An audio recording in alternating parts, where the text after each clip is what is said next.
Primero que todo, quiero agradecerte por recibirnos y por regalarnos este espacio de diálogo. La intención de esta entrevista es poder escuchar y desde su experiencia, pues conocer cuáles son los retos y las problemáticas más urgentes que enfrenta la educación, tanto en el contexto del colegio como también en el panorama más amplio de América Latina. Queremos que esta conversación sea un espacio abierto, tranquilo y bastante honesto. Le invitamos a que en este momento pues, nos cuente un poco de usted, de su trayectoria, tanto académica como administrativa en educación. Bueno, muchísimas gracias por la invitación. Con todo gusto, bienvenidos al Colegio Sotavento. Mi nombre es José Ricardo Corredor, rector desde el 15 de enero del 2024 en este colegio. Mi trayectoria educativa profesional arranca como licenciado en Educación Física con el distrito en Bogotá, trabajando en los colegios distritales de Bogotá, especialmente en la localidad Ciudad Bolívar, que es donde coincidencialmente está el Colegio Sotavento también. Tengo estudios de especialización en educación y maestría en educación. Actualmente estoy cursando un doctorado en ciencias de la educación en la Universidad de La Plata en Argentina. Y como trayectoria he trabajado en varios colegios como comisionado en asuntos pedagógicos y académicos, atendiendo pues precisamente en estos componentes a las escuelas, haciendo acompañamiento con los maestros, con los directivos docentes en procesos de reestructuración pedagógica. Y desde el año 2008 me vinculé con una universidad hasta el 2023 y trabajé en la formación docente de educación física. Y desde el año 2015 hasta el 2022 estuve vinculado con otra universidad como catedrático en la formación de maestros también, liderando procesos de proyectos de integración de áreas, proyectos investigativos de integración, transversalidad y demás. Y pues ahora ejerzo en este colegio como rector desde el año pasado. Bueno, pues muy bien, muchísimas gracias. Ahora bien, señor rector, en América Latina se ha discutido mucho sobre si nuestros programas educativos en realidad responden a las necesidades actuales o si se han quedado rezagados. Desde su experiencia, ¿cuáles considera que son las principales problemáticas educativas que afectan hoy a la región de América Latina y obviamente que impacten también a este colegio? Bueno, pues esas condiciones pues latinoamericanas, contextuales y globales responden a los micro sociedades a las que pertenecen los colegios, en este caso el Colegio Sotavento. Es decir, que las problemáticas que tenemos ahorita son el resultado, son el impacto de esas dinámicas grandes en Latinoamérica. Una de ellas, bueno, son varias, pero quiero arrancar con algo que es muy importante, y es que identificar la problemática pareciera que con identificarla ya tenemos la solución, pero resulta que pues la sociedad y la cultura es una estructura precisamente estructurante, tal como lo mencionan muchos autores, y es solamente a partir de allí donde se pueden generar los cambios, ¿sí? Desde las mismas estructuras. Tenemos varias dificultades. La más grande en Latinoamérica es la desigualdad. La desigualdad, las brechas educativas, la cobertura y demás.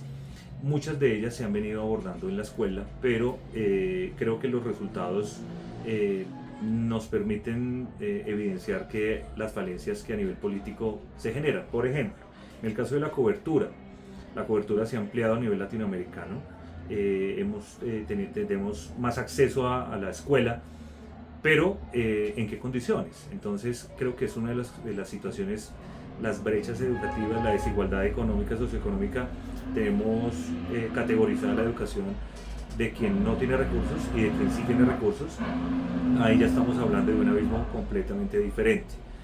Otra dificultad que va atada de la desigualdad pues es la calidad educativa, el componente pedagógico, los contenidos curriculares, los contenidos temáticos, hacen parte de esa otra problemática que se suma a una que como la trabajé, como vengo también de allá, y es la formación universitaria de nuevos maestros. Ese problema o esa dificultad de la calidad surge no solamente en la escuela, sino que es un ciclo social en el cual estamos, donde la universidad o los programas académicos que ofertan muchas veces en Latinoamérica, lo dicen también los estudios y lo respaldan los estudios, está orientada hacia la consolidación, o sea, a abrirle las puertas a muchas personas para que puedan ser maestros, y esa, digamos, sin mucho requisito, y esa falta de rigurosidad obviamente impacta en las escuelas, impacta en las instituciones educativas, y eso viene de la mano con las políticas públicas. Cuando la política pública toma o asume que la profesión docente es rigurosa, requiere de las mejores personas o más idóneas para el ejercicio de la labor, pues seguramente por ahí podríamos tener otro tipo de resultados. Ese es otro componente. Entonces tenemos desigualdad, tenemos la calidad, tenemos el componente de la evaluación también dentro del componente de la calidad. Entonces procesos evaluativos que sean o que se orientan casi que exclusivamente hacia resultados economicistas de la productividad y demás, evitando que la integralidad de la escuela y los componentes que debemos abordar desde la escuela pues se den. Otro problema sería la infraestructura, los recursos con los que contamos los colegios, especialmente los colegios públicos como el de nosotros, Colegio Sotavento, y eso pues digamos que aumenta esas brechas que tenemos de desigualdad. Y las políticas públicas, sin lugar a dudas, es uno de los factores determinantes en estos procesos de desigualdad. La cultura, especialmente la colombiana, y no la colombiana, latinoamericana, depende o tiene un raigambre básicamente economicista, ¿sí? En el cual importan mucho los números, los desempeños y los resultados, que se determinan a través de las pruebas estandarizadas. Entonces, las políticas públicas tienen una incidencia bastante grande. Las medidas temporales a nivel político, de política pública, pues son constantes, son procesos a corto plazo, a un año, mientras que las instituciones estamos de manera permanente atravesando las diferentes generaciones. Esas políticas son bastante limitadas y a corto plazo. Y otro componente que creo yo que también interfiere o incide en los procesos educativos es el contexto social en el que nos encontramos. Las prácticas culturales, los hábitos, los comportamientos, las creencias, el sistema de creencias sociales y culturales impactan directamente en la calidad de la educación, y también se convierte en una situación que puede convertirse en problemática en estos escenarios. Muy bien. Algunos estudios recientes señalan que la escasez docente no depende solo de salarios y plazas, sino también de las historias de vida, de las motivaciones y las experiencias de quienes eligen esta profesión. En el caso de su institución, ¿qué problemáticas identifica como más urgentes en el día a día en su comunidad educativa? Bueno, no podemos escapar a las condiciones que ya les he comentado anteriormente. Sin embargo, a nivel particular de Colegio Sotavento, tenemos varios retos o varias situaciones que estamos tratando de abordar, y tienen que ver con la calidad educativa, con la de infraestructura, con la de garantía y demás. Una de ellas es el reto pedagógico, es decir, esa renovación pedagógica que requiere la escuela. Estamos trabajando en ella, incorporando nuevos discursos, incorporando nuevas posibilidades a partir de la iniciativa de los maestros, por ejemplo, de actualizarse pedagógicamente. Con esto quiero decir que el trabajo no se da solo institucionalmente, sino que tiene que trabajarse de la mano con los maestros y la comunidad. En este caso los maestros, muchos de los maestros del colegio están en un proceso de actualización que es pertinente, que es necesaria, que es urgente, que es importante para los procesos de actualización pedagógica. Otro reto que tenemos es el organizacional y de gestión, algo que le hemos denominado la cultura institucional. Una de las grandes diferencias entre la educación privada y la pública, sin querer decir que la pública vaya a equipararse con la privada, porque no tendría sentido, es algo que podremos nosotros mejorar desde las instituciones públicas, y considero que es la cultura organizacional y la cultura institucional, de saber hacia dónde vamos, de que todos le apuntemos al mismo objetivo, y digamos que limitemos ese fraccionamiento que tenemos en muchos escenarios, y es donde a partir de la autonomía cada quien decide hacia dónde va.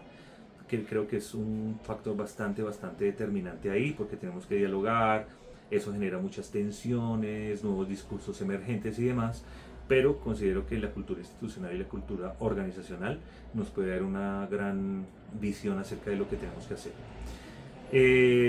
Organización por proyectos también, me parece que ahí nos organizaríamos y dejaríamos de trabajar como islas separadas a trabajar en proyectos institucionales organizados que respondan a esa cultura institucional.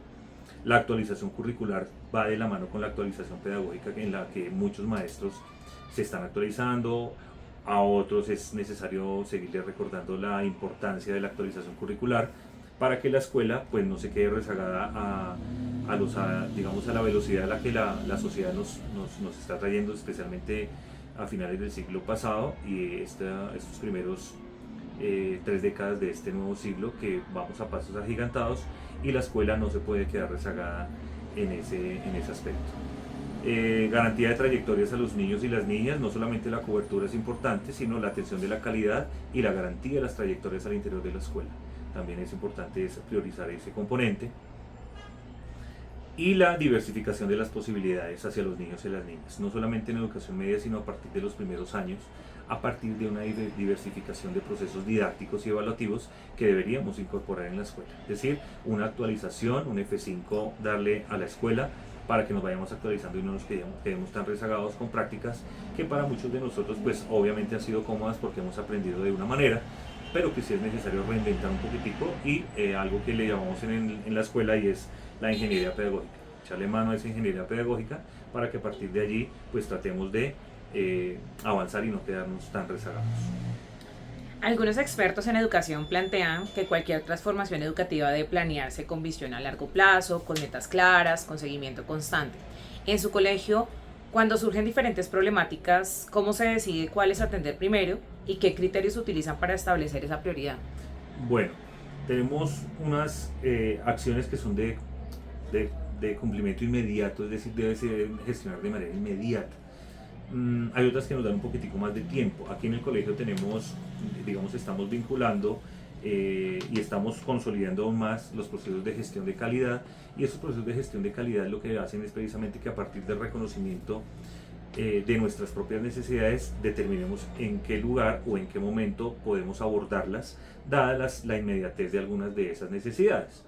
Aquí en el colegio trabajamos los proyectos, el plan integral de mejoramiento acordado, y lo trabajamos a 3 años, año 2025-2028 vamos a hacer un proceso donde participa toda la comunidad educativa, los padres, los estudiantes, los maestros, surgen las problemáticas y a partir de esa socialización de las problemáticas decidimos a cuál de ellas vamos a abordar. ¿Cuáles son los criterios para decir cuál va primero y cuál no? Primero, la inmediatez de la atención a los niños y las niñas, es decir, que el niño está en el centro de la escuela y frente a él es quien tomamos las decisiones, que sean inmediatas o a mediano plazo tenemos que argumentarlas, pero esas decisiones las tomamos básicamente en grupo. Y como reitero, es el criterio fundamental que tenemos es que el niño y la niña sean parte fundamental de la escuela, donde su rol es activo junto al de las familias. Entonces creo que esos son los criterios que tomamos acá.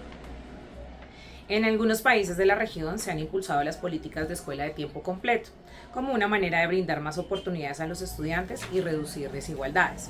Pensando en esta realidad, en la realidad del Colegio Sotavento, ¿qué estrategias o mecanismos considera que podrían ponerse en marcha desde el colegio o desde el apoyo distrital para dar solución a los problemas que enfrentan? Bueno, en la pregunta inicial hace un momento hablamos de algo que se llama la cultura institucional. Le estamos apostando como institución precisamente a esto, y es que la consolidación de la escuela no se hace a partir de la visión del rector, ni a la visión de un grupo de maestros, ni a la visión de un grupo de padres, sino de una integralidad contextual. Cuando consolidamos esa idea institucional tenemos que abordarla todos de la misma manera, todos los grupos de docentes, de directivos, de padres, de familia, de comunidad, y es a dónde quiere llegar el colegio, hacia dónde le estamos apuntando. A partir de ese perfil del Colegio Sotavento viene una serie de acciones administrativas, organizativas, pedagógicas, curriculares y académicas que comenzamos a estructurar para que el colegio sepa para dónde va y todos sepamos cuáles son las acciones que debemos realizar cada uno de nosotros frente a estos objetivos. reitero, no es que cada uno jale para un lado, ni para cada quien lleve o trate de posicionar sus discursos hacia un favorecimiento, digamos, fraccionado, sino que todos trabajemos en pro de esa cultura institucional, gestión institucional, que nos organiza en lo académico, en lo curricular, en lo financiero, ¿sí? En lo pedagógico, que es el centro de la escuela. Lo pedagógico y lo académico es el centro sobre el cual giran todas las estructuras, digamos, concomitantes o que ayudan a la escuela. Y frente a esa cultura escolar, creo que el Colegio Sotavento puede marcar. Es decir, no esperamos que la política pública nos diga qué debemos hacer, porque ya, como ya lo he mencionado anteriormente, la política pública es también fraccionada, es lenta, ¿sí? Entonces es como a partir de esa cultura institucional, de ese diálogo institucional donde nos ponemos de acuerdo con los perfiles y demás, comenzamos a generar cultura institucional, política pública, pero desde la escuela. A eso le apuntamos y creo que pues en ese camino estamos. Ok. La investigación muestra que el trabajo en red entre familias, comunidades docentes y autoridades educativas pueden fortalecer la calidad educativa y generar cambios sostenibles. En su opinión, ¿qué papel debería asumir la familia, la comunidad y las entidades gubernamentales para enfrentar juntos esas problemáticas educativas? Bueno, si pudiésemos responder esa pregunta le daríamos a la respuesta general de la solución educativa a nivel mundial, pero creo que intentamos como escuela incorporar, vincular a las familias no desde la obligatoriedad, sino desde las invitaciones. Cuando la escuela maneja unos discursos y la comunidad maneja otro discurso, creo que tenemos un problema grave, porque en el centro está el estudiante y él pues va a mirar de qué manera fluctúa o hacia dónde se va yendo a medida que los discursos van surgiendo. Me parece que es muy importante que ese diálogo entre familia y escuela inicialmente se unifique, es decir, hacia dónde queremos ir como comunidad, como contexto, como colegio, hacia dónde ese diálogo de la cultura organizacional e institucional no saca al padre, sino que todo lo contrario, lo invita a que haga parte de un proceso. Las familias tienen unos hábitos que son resultado de prácticas culturales y sociales y de un conjunto de creencias que los hacen a ellos actuar de una manera. En la escuela tenemos otro tipo de actores que somos los maestros, los directivos docentes, que seguramente compartimos muchas de esas ideas, pero a partir de la formación académica tenemos otra idea. Esas visiones tenemos que compartirlas, rescatar las que tienen las comunidades y que las comunidades entiendan cuál es el sentido de la escuela, para a partir de ahí, digamos, consolidar territorialmente esta idea de colegio, de escuela.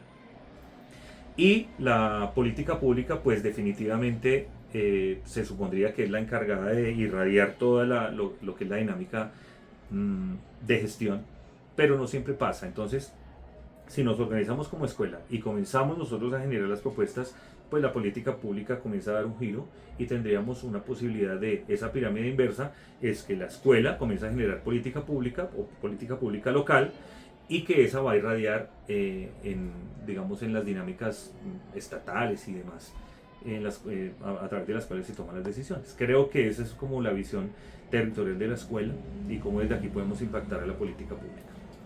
Rector, muchísimas gracias por este espacio de diálogo, por compartirnos su visión, por este momento de reflexión, ya que nos permite obviamente conocer mucho más la realidad, no solamente desde la perspectiva de docente, de rector, sino más desde su perspectiva administrativa y pues obviamente su formación profesional. Esperamos que podamos volver a tener un poco más de tiempo para hacer esto, y muchas gracias por este espacio. Muchísimas gracias, con muchísimo gusto.